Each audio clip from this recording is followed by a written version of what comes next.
ప్రభువైన యేసుక్రీస్తు పరిశుద్ధ నామమున అందరికీ నిండు వందనాలు. మరి ముఖ్యంగా క్రిస్మస్ శుభాకాంక్షలు. క్రిస్మస్ అనేది దేవుడు ఇవ్వడానికి వచ్చాడు. ఈ లోకంలో ఉన్నటువంటి ప్రజలందరి కొరకు ఆయన చాలా ఇవ్వడానికి వచ్చాడు. ఆయన ఏమి ఇవ్వడానికి వచ్చాడో వాటిని మనం తెలుసుకోవడానికే ఈ యొక్క ప్రత్యేకమైన క్రిస్మస్. యేసు ప్రభువారు ఈ లోకంలో మానవుడిగా జన్మించడానికి గల కారణం ఏంటి అనే అంశాన్ని మనం ధ్యానం చేస్తే ఒక్కొక్క భక్తుడు ఒక్కొక్క విధంగా రాస్తూ ఉంటాడు. లూకా తను రాసినటువంటి సువార్తలో జకర్యా ప్రవచనాన్ని మన ముందు చూపిస్తున్నాడు. జకర్యా ప్రవచనాత్మకంగా మాట్లాడుతున్నటువంటి మాట ఏంటంటే, వెలుగిచ్చుటకై ఆయన వెలుగుగా ఈ లోకమునకు వచ్చెను. సహజంగా వెలుగు, చీకటి ఈ రెండు మనకు తెలుసు. ఇప్పుడు మనం అందరం ఎక్కడ ఉన్నామంటే జస్ట్ మనము ఏర్పాటు చేసుకున్నటువంటి వెలుగులో మనం ఉన్నాం. లైట్స్ కట్టుకున్నారు, చుట్టూ లైట్స్ ఉన్నాయి, స్తంభాల మీద లైట్స్ ఉన్నాయి, చక్కగా ఉన్నాయి. ఇప్పుడు కరెంటు మీద ఈ లైటింగ్, ఈ వెలుతురు మనకు కలుగుతుంది కాబట్టి మనందరం కూడా వెలుతురులు ఉన్నాం. సడన్గా స్విచ్ ఆపినా లేకపోతే పవర్ కట్ అయినా ఏమైపోతుంది? ఇక్కడంతా చీకటి అయిపోతుంది. సో ఈ చీకటిని మళ్ళా తొలగిపోవాలంటే ఇంకొక లైట్, ఇంకొక దాన్ని వెలిగించడం ద్వారా ఆ చీకటిని మళ్ళా దొరుకుతూ ఉంటాం. అంటే యేసు ప్రభువు వారు వచ్చింది ఎలాంటి లైట్ ఇవ్వడానికి కాదు, ఎలాంటి వెలుతుని ఇవ్వడానికి కాదు. ఈ లోకం ఒకప్పుడు శూన్యముగా ఉండేది. ఆది కాలంలో దేవుని యొక్క ఆత్మ ఆ జలముల మీద అలాడుచున్నప్పుడు దేవుడు మొట్టమొదట చేసిన కార్యం ఏంటంటే ఆయన వెలుగునిచ్చును అని వాక్యం రాయబడి ఉంది. ఆయన వెలుగునిచ్చి ఏం చేశాడంటే వెలుగును చీకటిని రెండింటిని కూడా దేవుడు ఏం చేశాడు? వేరుపరచను.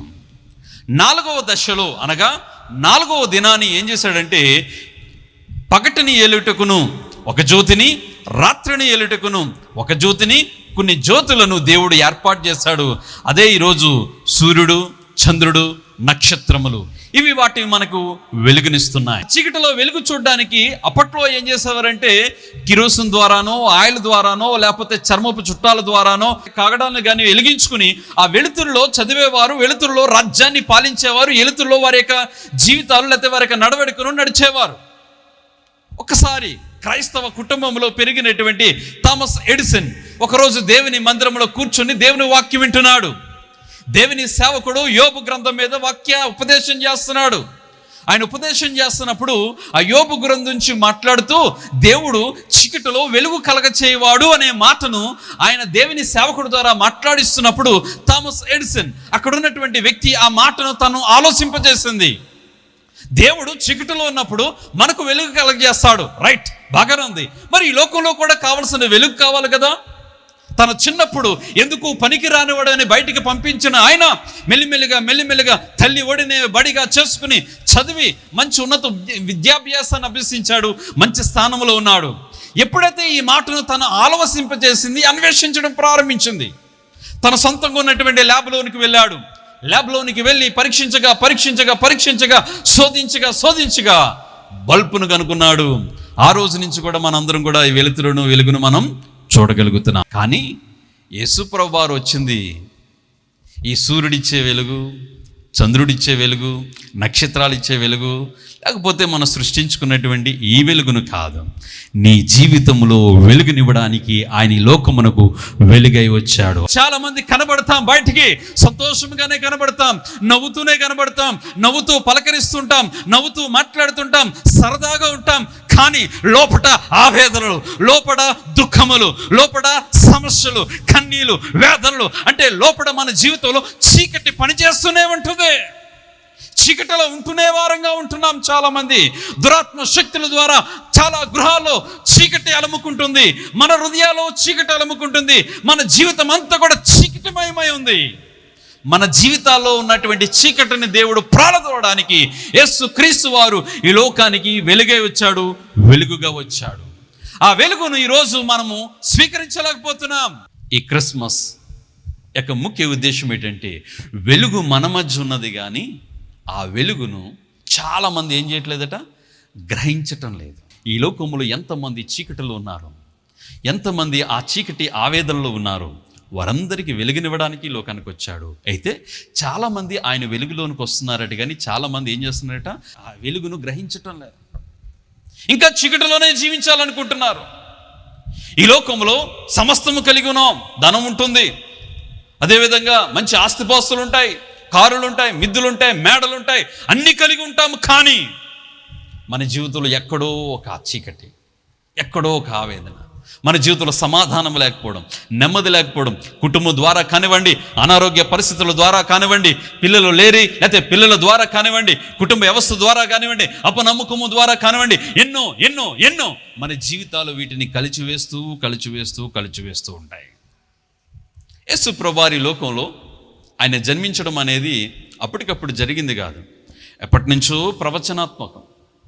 మోషే కాలం నుంచి, అబ్రహాం కాలం నుంచి యేసు ప్రభువారి లోకంలో రాబోతున్నాడని ప్రవచనాత్మకంగా చెప్పబడుతూనే ఉన్నాడు. అయితే ఆ ప్రవచనంలో చాలామంది రకరకాల ప్రవచనాలు పలికారు. అందులో బిలాము ప్రవచనం ఒకటి ఉంది. ఏంటి ఆ ప్రవచనము?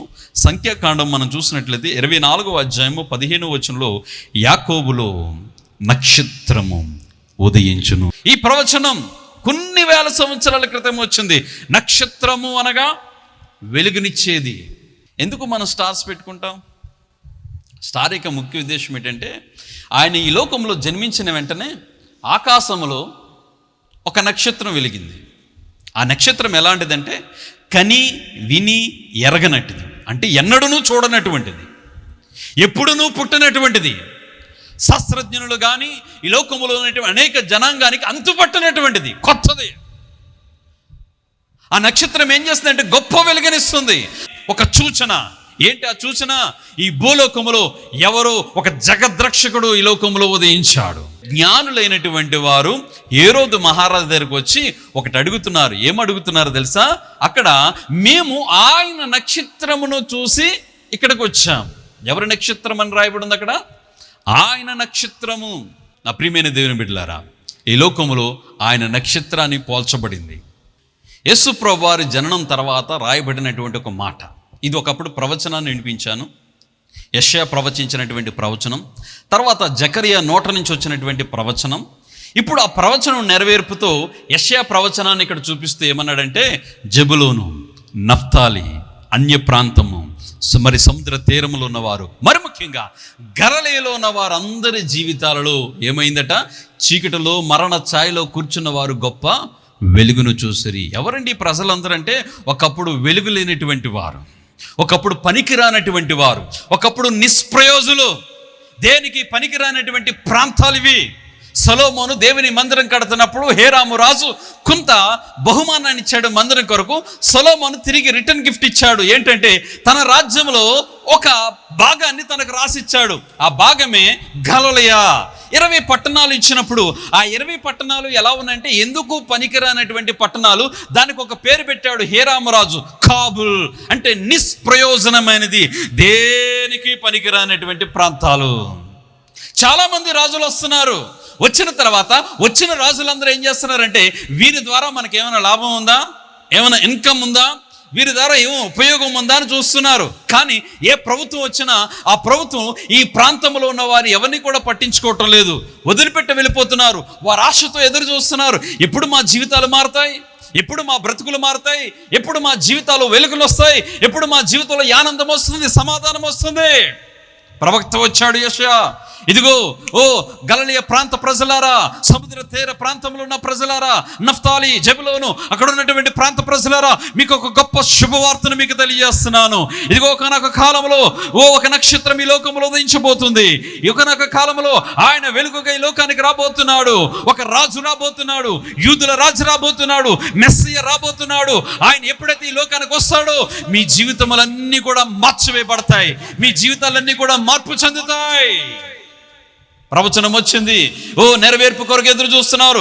ఎవరు జన్మిస్తారు, ఎవరు వస్తారు, ఏ రాజు వస్తాడో, ఏ గొప్ప ప్రవక్త వస్తాడో, లేకపోతే ఎలాంటి చక్రవర్తులు వస్తారో, మా జీవితాన్ని బాగు చేసేవాడు అని ఎదురు చూస్తున్నారు. రోజు వినబడింది, బాలుడిగా జన్మించాడు బెత్లెహేములో, పశువుల సాలలో. ఆయనే నజరేయుడైన యేసు, మీ జీవితాలను మార్చే యేసు, చీకటిలో ఉన్న ప్రతి వారికి వెలుగునిచ్చే యేసు అని ఆ దినాన్ని దూతలు ప్రవచించిన ప్రవచనం, దూతలు ప్రకటించిన శుభవార్తను విని దావీదు పట్టణమందు నేడు మన కొరకు రక్షకుడు జన్మించాడు. ఈయనే ప్రభు అయిన యేసుక్రీస్తు. రైట్. మరి ఈ సమయంలో యేసు ప్రభువారు మనకు వెలుగుగా వచ్చాడు. ఆ వెలుగు నీలో ఉందా? ఆ వెలుగులో మనం ప్రకాశిస్తున్నామా అనే ఒక ప్రశ్న మీ ముందు ఉంచుతున్నాను. మన జీవితంలో చాలాసార్లు అనేక బంధకాల్లో ఉంటూ ఉంటాడు. ఒక భక్తులు చెప్పినటువంటి కొన్ని మాటలు మీ ముందు ఉంచుతున్నాను. యోబు తన యొక్క జీవిత కాలంలో ఒక చక్కని మాట అన్నాడు. ఏమనంటే, నేను చీకటిలో కూర్చున్నప్పుడు నాకు గొప్ప వెలుగు కలిగింది అన్నాడు. యోబు ఏ చీకటిలో కూర్చున్నాడో తెలుసా? ఆర్థిక సమస్యలనే చీకటి. అంటే సమస్తాన్ని పోగొట్టుకున్నటువంటి వాడు. ఏమీ లేవు. నా అన్నవారే వదిలిపెట్టి వెళ్ళిపోయారు. సొంత వారే అవమాన పాలు చేశారు. నమ్ముకున్నవారే, ఆఖరి కట్టుకున్నటువంటి భార్య కూడా విడిచిపెట్టి వెళ్ళిపోయింది. ముందు చూస్తే సంపదంతా పోయింది. తన దగ్గర ఉన్న బిడ్డలందరూ దూరం అయిపోయారు. ఆస్తులన్నీ దూరం అయిపోయి సమస్తం జీరో, ఏమీ లేడు. కామన్గా చిన్న చిన్న సమస్యలు వస్తే ఈరోజు చేసే పని ఏంటో తెలుసా? మనందరికీ ఈజీ పని ఏంటి తెలుసా? చచ్చిపోవడం.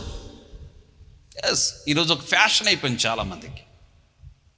ఏదైనా సమస్య వస్తే చాలండి, నోట నుంచి వచ్చే మాట ఏంటి తెలుసా? చావు. అంటే ఈరోజు చాలామంది ఏ వశములో ఉన్నారంటే మరణపు వశములో ఉన్నారు, చావు అనే వశములో ఉన్నారు. ఎగ్జామ్స్లో ఫెయిల్ అయితే చచ్చిపోదాం. ఇంట్లో భర్త ఏదైనా హింసిస్తే, కొడితే చచ్చిపోదాం. ఎవరైనా మళ్ళీ అవమానకరంగా మాట్లాడితే చనిపోదాం. అంటే విలువైన జీవితాన్ని దేవుడు ఇచ్చింది నువ్వు చనిపోవడానికి కాదు, దాన్ని బాగు చేసుకోవడానికి. ఎలా దాన్ని బాగు చేసుకోవాలి? ఎలా దానిలో నిత్యమైన ఆనందాన్ని మనం వెతకాలి? మన జీవితాలు ఎలాగూ తారుమారు చేసుకోవాలి? ఎలాగూ నూతనమైన స్థితిని మనం సంపాదించుకోవాలనేది ఈరోజు మానవుడు అన్వేషించటం లేదు, దాని గురించి ఆలోచించటం లేదు. ఆయన నీ జీవితంలో ఏ విషయంలో చీకటైనా ఆ చీకటిని ప్రాల్దోవడానికి ఈ లోకానికి వచ్చాడు. బైబిల్ గ్రంథంలో దావీదు ఉన్నాడండి. గాఢాంధకారపు లోయలలో నేను సంచరించినను ఏ అపాయమునకు నేను భయపడను. దావీదుకు ఉన్నటువంటి ఒక గొప్ప ధైర్యం అదే. నా జీవితంలో ఎన్ని చీకటలు రాని, ఎన్ని చీకటి జీవితాలు రాని, నేను భయపడను. ఎందుకంటే నాకు వెలుగునిచ్చే దేవుడు నాకున్నాడు. దావీదుకు ఉన్నటువంటి సమస్యలు ఏంటో తెలుసా? ఒకటా రెండే కాదు, చాలా సమస్యలు. తన సొంత మామే తను చంపాలనుకున్నాడు, పిల్లనిచ్చిన మామే. శత్రువులయ్యారు, తన కుమారుడు శత్రువయ్యాడు అబషలోము. దోయాగు లేకపోతే చుట్టూ ఉన్నటువంటి ప్రజలు, అనేకమైన జనాంగం దావీదు చుట్టూ ఉన్నప్పుడు, దావీదు ఏకాక అయినప్పుడు, ఆ యొక్క అరణ్యములో గుహలో అనేకమైన ప్రాంతాల్లో దాక్కున్నప్పుడు ఒకటే మాట అన్నాడు, నేను ఏ చీకటిలో ఉన్నా నాకు వెలుగునిచ్చే దేవుడు నాకున్నాడు. ఆ వెలుగు నా జీవితంలో దేవుడు మార్చగలిగినాడు. ఈ క్రిస్మస్ చేసుకోవడానికి గల కారణం ఏంటంటే, ఒకప్పుడు మనము చీకటిలో ఉన్నాం, కానీ ఇప్పుడు ఎక్కడున్నాం మనం? ఆశ్చర్యకరమైన వెలుగులోనికి.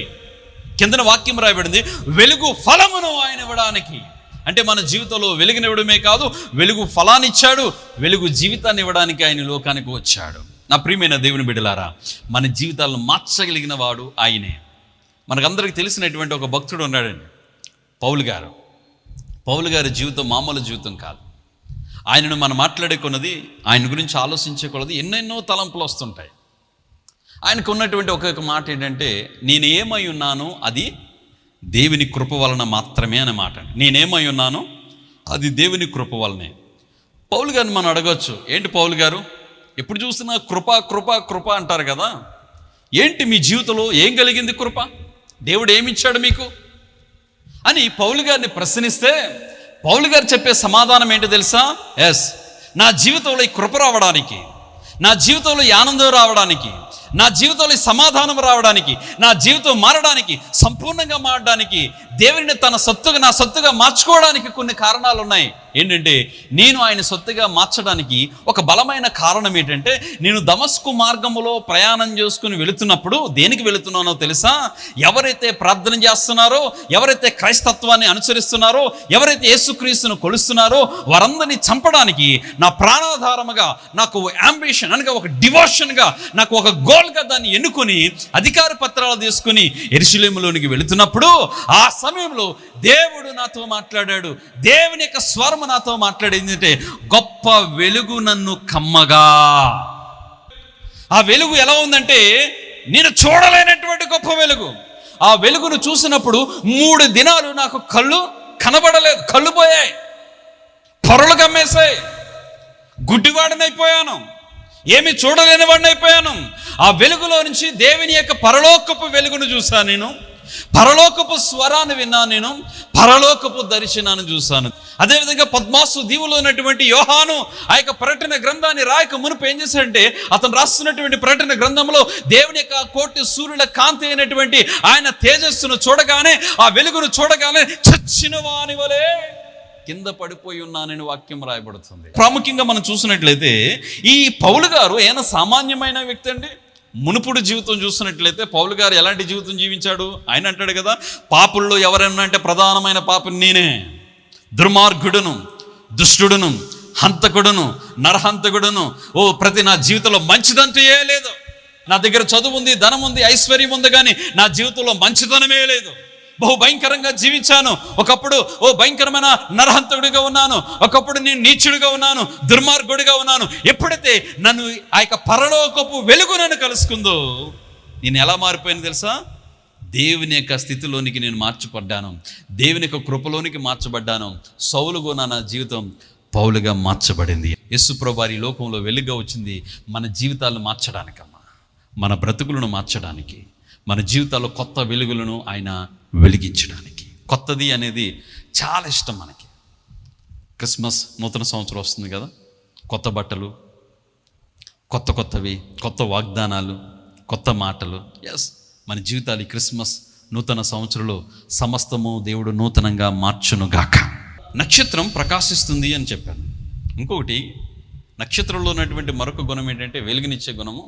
అది దేవుని యొద్దకు కూడా నడిపించింది. అంటే దేవుడు మనకు వెలుగునిచ్చింది దేనికంటే మనం ప్రకాశించడానికి. నక్షత్రం వల్లే మనం కూడా ఏం చేయాలి? ప్రకాశించాలి. దేవుడు వెలుగిచ్చింది ఆ వెలుగును కొంచెం కిందనో మంచం కిందనో దాచుకోవడానికి కాదు, ఆ వెలుగుని ఇతరులకు మనం పంచడానికి. రెండోది, ఈ నక్షత్రంలో ఉన్నటువంటి ఆయన నక్షత్రంలో ఉన్నటువంటి మరొక గుణం ఏంటంటే దేవుని యొద్దకు నడిపించింది. ఎవరిని? జ్ఞానులు. ఆయన నక్షత్రం వల్లే ఈ క్రిస్మస్ దినాలు నువ్వు కూడా వెలగాలి. సో ఇంకా చూసినట్లయితే ఆయన నక్షత్రం ఆనందాన్ని ఇచ్చిందట. క్రిస్మస్ అంటే పండగ కాదు, మహాపండగ. క్రిస్మస్ అంటే సువార్త కాదు, మహా సంతోషకరమైన సువార్త. సంతోషం కాదు, మహా సంతోషం. ఆనందం కాదు, అత్యానందం. అంటే దేవుడి లోకంలో రావడమే ఒక ఆశ్చర్యం. ఆయన జన్మములోనే మనుషులు కలవరాన్ని చూసాం. ఆయన జన్మములోనే కని విని ఎరగనటువంటి సంఘటనలు, ఒక కన్యక గర్భవతవడం చూసాం. అంటే ఆయన జననం అంతా కూడా ఆశ్చర్యం. అందుకే యేసుక్రీస్తు వారి లోకంలోనికి వచ్చేటప్పుడు యెషయా కూడా అదే ప్రవచిస్తాడు కదా, మనకు ఒక శిశువు పుట్టును, ఆయన భుజముల మీద రాజ్యభారం ఉండును. ఆయన కొన్ని పేర్లు ఉన్నాయి, అందులో మొదటి పేరు ఏంటో తెలుసా? ఆశ్చర్యకరుడు. ఈరోజు మనం ఏ చీకటిలో ఉన్నా దేవుడు లోకములో వెలుగునివ్వడానికి వచ్చాడు. ఆ వెలుగును మనం సొంతం చేసుకున్నట్లయితే, ఆ వెలుగులో మనం నడిచినట్లయితే, ఆ వెలుగులో మనం జీవించినట్లయితే మన జీవితాలన్నీ కూడా ఈ వెలుగుగా మార్చబడును గాక. ఒక యవనస్తుడు ఉన్నాడండి, 17 సంవత్సరాల యవనస్తుడు. ఈ 17 సంవత్సరాల వయసు కలిగినటువంటి యవనస్తుడికి ఒక సమస్య వచ్చింది. ఏంటి సమస్య అంటే ఊపిరితిత్తుల సమస్య. ఊపిరితిత్తులన్నీ కూడా పాడైపోయిన తర్వాత అతన్ని డాక్టర్ దగ్గర తీసుకెళ్లారు. చాలా నిరుపేద కుటుంబం. డాక్టర్లు తీసుకెళ్ళగానే డాక్టర్లు పరిశీలించిన తర్వాత డాక్టర్లు చెప్పారమ్మా, చాలా భారమైనటువంటి, చాలా ఘోరమైనటువంటి పరిస్థితుల్లో ఉన్నాడు నీ బిడ్డ. సో టోటల్గా లోపల ఉన్నటువంటి ఊపిరితిత్తులన్నీ పాడైపోయాయి. ఇంకా మహా అయితే ఒక 6 నెలల కంటే ఎక్కువగా జీవించలేడు. జస్ట్ ట్రీట్మెంట్ చేస్తే ఎంతకాలం జీవిస్తాడు? 6 నెలలు జీవిస్తాడు. ఒకవేళ ట్రీట్మెంట్ ఇవ్వకపోతే ఇంకా ముందే చచ్చిపోవచ్చు. కన్ఫామ్, చావు మాత్రం కన్ఫామ్. అయితే తల్లిదండ్రులు కూలీ నాలి చేసుకునే బిడ్డలు 6 నెలలు బ్రతికించుకోవడానికి వాళ్ళ దగ్గర స్తోమత లేదు. ఇంకా పూర్తిగా బ్రతికించుకునే స్తోమత ఇంకెక్కడ ఉంది? సరే, తల్లిదండ్రులు ఏదో కాయా కష్టం చేసి ఏదైనా చేద్దామని ప్రయత్నం చేస్తున్నారు, కానీ అవ్వట్లేదు. అతనికి భయంకరమైన వామిటింగ్స్ అవుతున్నాయి. ఈ వామిటింగ్స్ అవుతే కామన్గా వామిటింగ్లో ఏమొస్తుంది తెలుసా? తిన్న పదార్థాలు లేకపోతే చాలా అది వస్తుంది. కానీ ఇతడు వామిటింగ్లో లోపడున్న రక్తం బయటకు వచ్చేస్తుంది. ఒక నది వద్దన కూర్చొని వామిట్ చేసుకుంటే, చెరువు దగ్గర కూర్చొని వామిట్ చేసుకుంటే ఆ చెరువు, ఆ నదంతా కూడా ఎర్రగా మారిపోతుంది. గడ్డల గడ్డల గడ్డల గడ్డలో రక్తం కింద పడిపోతుంది. డాక్టర్లు, మేము బ్రతికించలేం, మా వల్ల కాదు, నువ్వు ఎంత ధనం తెచ్చినా ఎంత డబ్బు తెచ్చినా ఇంకా బ్రతకడం కష్టం. ఒకవేళ ఏదైనా బ్రతికించుకోవాలనుకుంటే మీ చేతిలోనే ఉంది. 17 సంవత్సరాలు యవనస్తుడు. అయ్యో, ఇంకా నా జీవితం ముగిసిపోయినట్టేనా? ఈ యవన కాలం నా జీవితం ఇంకా చాప్టర్ క్లోజా, ఇంక నేనేం చేయలేనా, నా వల్ల ఏమి కాదా, నా జీవితంలో ఏది కాదా అని వేదనతో రోజు దుఃఖపడుతున్నాడు, ఏడుస్తున్నాడు. తల్లిదండ్రులు ఒక పక్క ఏడుస్తున్నాడు, యవనస్తులు ఒక పక్క ఏడుస్తున్నాడు. ఇలాగూ ఏడుస్తున్నప్పుడు ఆ విషయాన్ని ఇలాగే ఒక చర్చికి వెళ్ళే ఒక ఆవిడకి తెలిసి గబగబా వెళ్ళి ఆ వ్యక్తి దగ్గరికి వెళ్ళి ధైర్యపరిచింది. బాబు, నువ్వేం బాధపడదు, మా యేసయ్య ఉన్నాడండి. ఆ యేసయ్య అందరి దేవుడు, మనందరినీ బాగు చేయడానికి ఈ లోకానికి వచ్చాడు. ఆయన ఏదో కొంతమందిని బాగు చేసి కొంతమందిని బాగు చేయడానికి కాదు, అందరినీ బాగు చేయడానికి వచ్చాడు. ఒకటి, ఆయన మీద నమ్మకం ఉంచు, ఆయన మీద విశ్వాసం ఉంచు, ఆయన నీ కోసం ప్రార్థన చేస్తాను, నువ్వు కూడా ప్రార్థన చేసుకో అని చెప్పి ఆ వ్యక్తికి, ఆ యవనస్తుడు 17 సంవత్సరాల యవనస్తుడికి ఒక చిన్న బైబిల్, క్రొత్త నిబంధన బైబిల్ ఇచ్చింది. ఈ బైబిల్ నీ జీవితాన్ని మార్చివేస్తుంది, ఈ బైబిల్ నీ జీవితంలో వెలుగునిస్తుంది అని 2 మాటలు చెప్పి వెళ్ళిపోయింది. ఇతను కాలేదు. ఏంటి పెద్ద పెద్ద డాక్టర్లే చేతులు దులిపేసుకున్నారు మీ వల్ల కాదు అని. చాలామంది గొప్ప గొప్ప వాళ్ళే వచ్చి నీ తరం కాదని బయటికి వెళ్ళిపోయారు.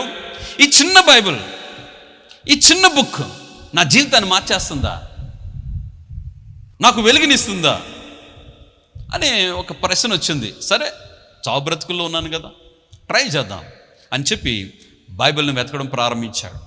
ఈ మత్తయి సువార్త, మార్కు సువార్త, లూకా సువార్త, యోహాను సువార్త చదువుతున్నప్పుడు యేసు ప్రభువారు ఈ లోకంలోనికి బాలుడిగా జన్మించడం, ఆయన 33.5 సంవత్సరాల కాలం ఈ లోకములుండి ఆయన చేసిన అద్భుతాలు, ఆశ్చర్యకార్యాలు, ఆయన శిలువ మరణం అంతా చదివిన తర్వాత అందులో ఉన్నటువంటి ప్రేమ, అందులో ఉన్నటువంటి దయ, అందులో ఉన్నటువంటి గొప్ప కార్యాలు చూసి అతడు బైబిల్ అంతా చదివిన తర్వాత మోకరించి ప్రార్థన చేయడం మొదలుపెట్టాడు. ప్రభువా, నీ గురించి నేను ఎప్పుడూ విన్నాను, అక్కడక్కడ విన్నాను, వాళ్ళు వీళ్ళు చెప్తుంటే విన్నాను, యేసు ప్రభు దేవుడు, గొప్ప దేవుడు అని చెప్తుంటే విన్నాను తప్ప నీ గురించి నాకు ఎక్కువగా తెలియదు, నీ గురించి ఏ రోజు కూడా నాకు తెలియదు.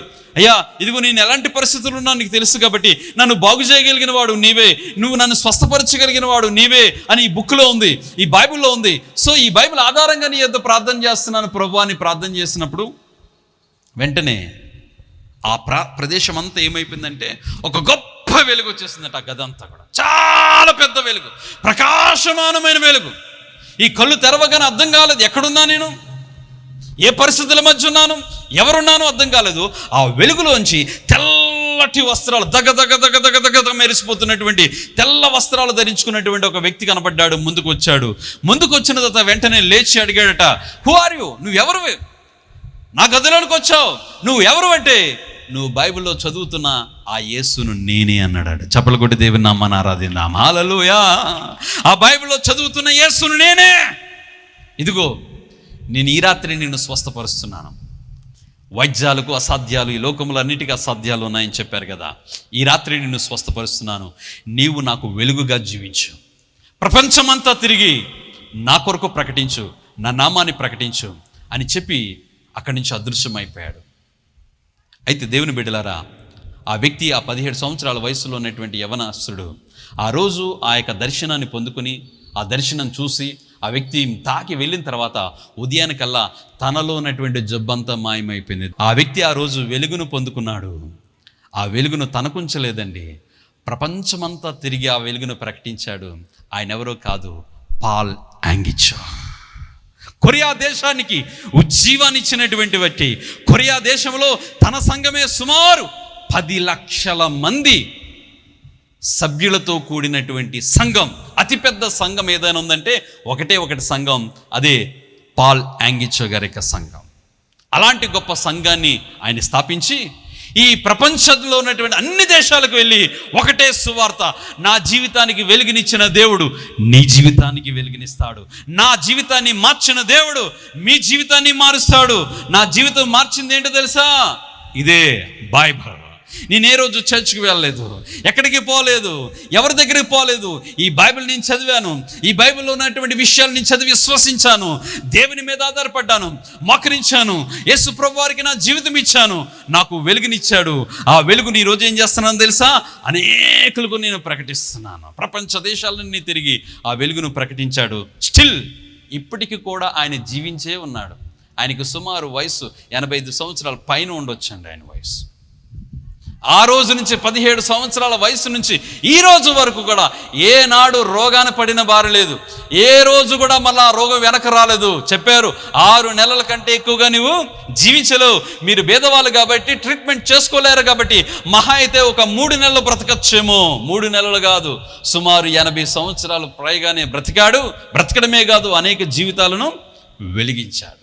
ఆ వెలుగు నీలోనికి వచ్చినదే. వాక్యము దేవుడై ఉన్నాడు, దేవుడు వాక్యమై ఉన్నాడు. ఆ వాక్యమే జీవమైనది, ఆ వాక్యమే వెలుగైనది. ఇప్పుడు వరకు నీ మాటలు నా కొరకే, నా జీవితం కొరకే, నాకు వెలుగునివ్వడానికని ఆ వాక్యాన్ని నువ్వు ఎప్పుడైతే అంగీకరిస్తావో, నీ హృదయంలో అట్టి పెట్టుకుంటావో, నీ జీవితంలో వెలుగు వచ్చినట్టే. ఈ క్రిస్మస్ దేవుని సమాధానం మీకు దయచేయునుగాక.